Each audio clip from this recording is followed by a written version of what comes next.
Hello and welcome to Comfy Cozy Up. So guys, we are in November. So today is the 2nd. I am going to record and upload it the same day. I haven't done that in a while. Yeah.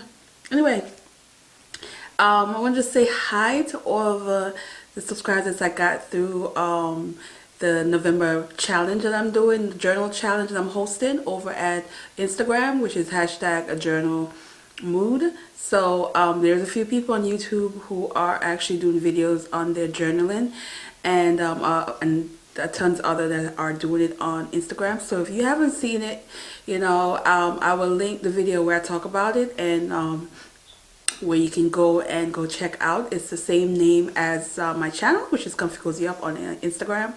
So yeah, but thanks guys for all the new people. But in this video, I'm just going to be talking about what I've read in October. So October was a good month. I would say I read 5 books, and then I also was read quite a few pages in for the read along with Brown Girl Reading, Dee Dee from Brown Girl Reading, which is the Count of Monte Cristo. And so I didn't finish, of course, because that book is extremely long, but I'm enjoying it. So we're just going to talk about the ones that I did finish. And I have 2 Caribbean romance and 3 other book. One is 2 sci-fi, and one is literary fiction. So I'm going to start off with the first book I read, which was a Caribbean romance, and that is called Hurricane of the Heart by Jewel Amstead. I did a review of this already. Sorry, read the ring light. And so I'm going to link it, so go check it out. But this is a story about this guy who is pretty much notorious for disappointing people. And so he went for a wedding. I'm gonna say a funeral, like what the heck. He went for a wedding, and he unfortunately did not really listen, wanted to have a good time, went about his business, and there was a hurricane about to hit the island, and everyone, all foreigners, visitors were evacuated, and he was missing in action, and by the time he got back to the resort it was too late. So needless to say, he ended up there during the hurricane, and the hurricane was a very bad experience. It tore up most of the island, and for 10 days his family didn't know if he was alive or dead. But he was with a woman that he met at the wedding. She was part of the wedding planning, and so just imagine how that worked out, and how he had to humble himself and see how the locals live in on this island. So go check out the review and see how I felt about this book. It is interesting. It did get my attention, but go check out the review. So the next book I want to talk about is a book that everybody read, and it's another one I'm not going to go in detail because I did a video, and I think it's important for you to go watch the video because of how I felt about the book. So this also has a review, which is The Water Dancer. Now, this book was a struggle in the beginning, what I'm going to say, and as I read it and got to a certain point, I understood why I was struggling with this story. It is an interesting book. He is a really good writer, but there's certain things that I definitely struggle with, and there's certain aha moments. So this one, watch the review, because I really go into detail of how I felt and why I felt a certain way. So check that out.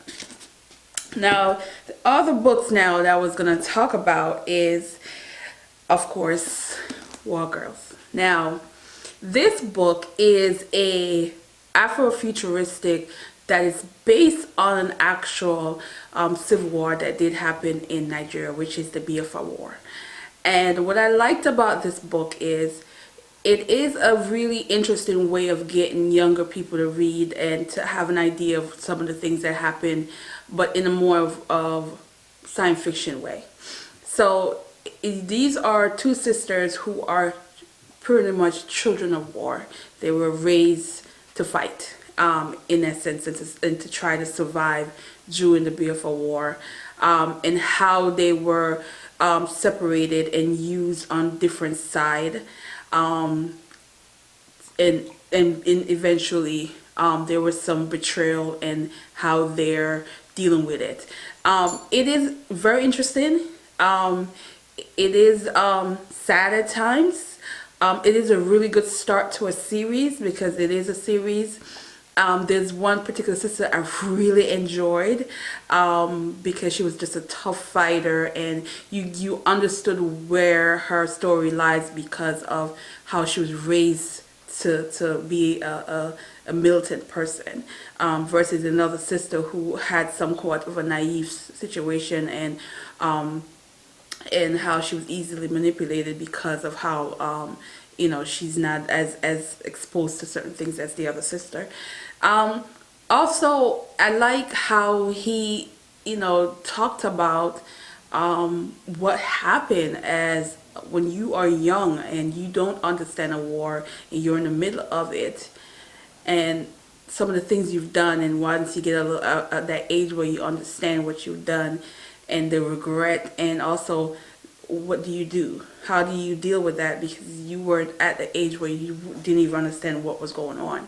So it brought back to that, because if you ever saw videos of the Biafra War, and there are videos where there were children with guns that were basically being told how to fight and shoot and kill, that kind of situation. So it's a tough one because it is based on an actual true life situation. So, but I do think it's important that especially younger ones who are not have a clue about the Biafra War that happened in the 60s in Nigeria, it is a taste of them getting introduced to a little bit of history. So that's how I felt about this. But it is action-packed. It's kick-ass. Them girls were not playing. Especially the older sister. Yeah. The next book is from Octavia Butler. Now, I've had this channel for 2.5 years. So this is I think my 3rd October. But prior to that, I would say for the last 6 or 7 years, I've read at least one Octavia Butler in October. And this one I selected to read, which is Dawn. Now, I was looking for Lilith Booth, and then I realized this is it. So there's like they changed the series twice. This was the original, and then it went to Lilith Booth, and then it's now back to this. So this is like the most sci-fi book I've read from Octavia Butler. And I've read, I think I'm up to number 11. I think I'm up to 11 of her books. And even though all the other one had sci-fi element, they were more realistic in terms of what they were fighting. I wouldn't say realistic, because there were some crazy things in some of the books. But what I mean is they were in human form, versus this one, they weren't. So this is human, and these extraterrestrial beings are on a ship.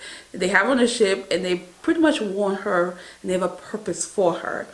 And she's not sure what the purpose is, and as she's learning what the purpose is, she somewhat is influenced, because what I find when I was reading this, these are the most calm, like in control alien I could think of, but this is what really got them to get away with a lot of stuff, especially for her, because there are times where I just was like, girl, what you doing? Why are you rolling with these things that look scary? That's how I felt.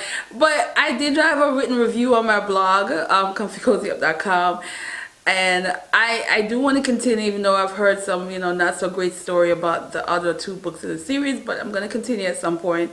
But it does. One of the things about Octavia Butler is she has a way of, even when she's in a sci-fi mode, she always finds a way to talk about human behavior and the things that we as human are prone to do, whether we're trying to survive or or preserve our history, our a way of life, and she just found a way to throw that in this story, even though it's very sci-fi.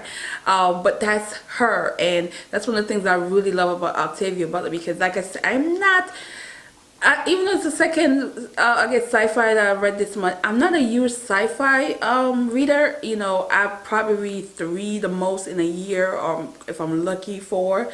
So, but she will get me to read one. She will get anybody who's not a true sci-fi fan to read her books, because how she is so creative with it. So yeah.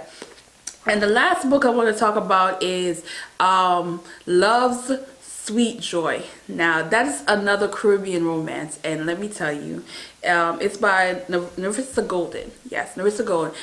And I love the message in this one. So this is a story about this, very successful NBA player who had a car accident that pretty much derailed his career.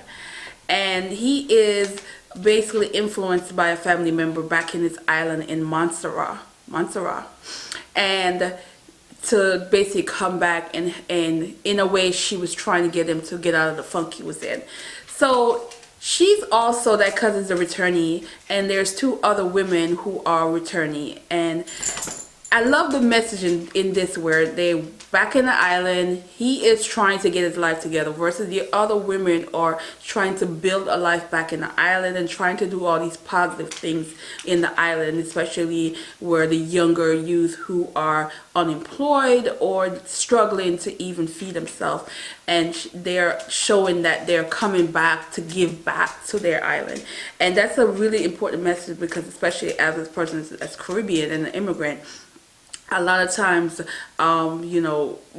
you get out the island and you are living in another country, and you are, most of the time you are doing well, or even if you are not doing great, but you're still doing better than a lot of people.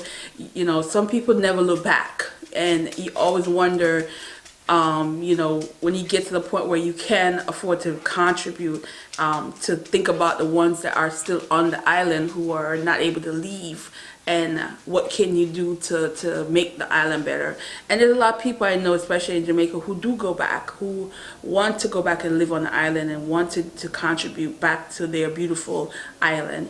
And this story did a lot of that. It was, even though it was romance, it had a chunk of it had to do with going back to your island and doing good for the island. And in this case, he took the opportunity to have these young boys who wanted to be an athlete like him, and how he was molding them to play well, let them learn the sport, not just the physical aspect, but the mental aspect of the game.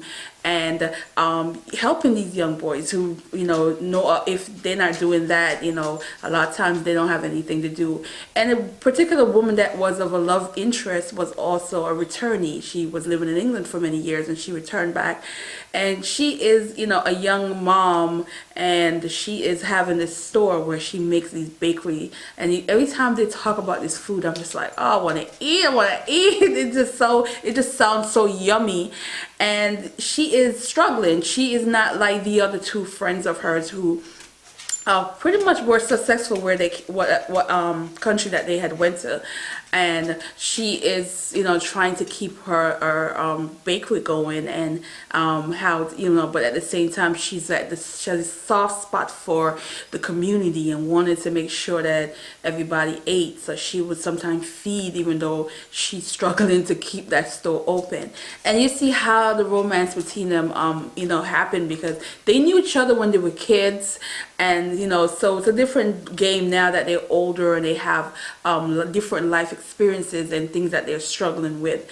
It was just beautiful. I really liked it. The writing wasn't perfect. There was some little things here and there, but overall I love the message in this, and I love how it was just a beautiful romance. It was definitely, there's no erotic moment in this. It is somewhat of a slow burn, because the romance slowly started building up. It wasn't a quick thing. But if you think of some Caribbean romance, a lot of time I've noticed that it is a lot of slow burn. And I think it's because as Caribbean, a lot of times, the good girl don't give up quick. that kind of deal. So a lot of Caribbean romance I'm noticing do not do quick wham bam, I'm in your bed. They are all typically slow burners in terms of sexual things that happen in the story. So yeah, I'm gonna leave this at this because I can go on and on about this book, but I'm gonna read part two. It's 2 books in the series, and I believe they're all separate characters, but they're on the same island. So I'm definitely gonna pick up the second book and, you know, give a final, you know, take on both of them. And yeah, so I'm really loving this, and thanks Caribbean Reads for suggesting this particular author. Yeah, because yeah, that's the genre I'm writing about in NaNoWriMo, guys. Caribbean romance. So anyway, thanks for watching, guys, and have a good day. Bye.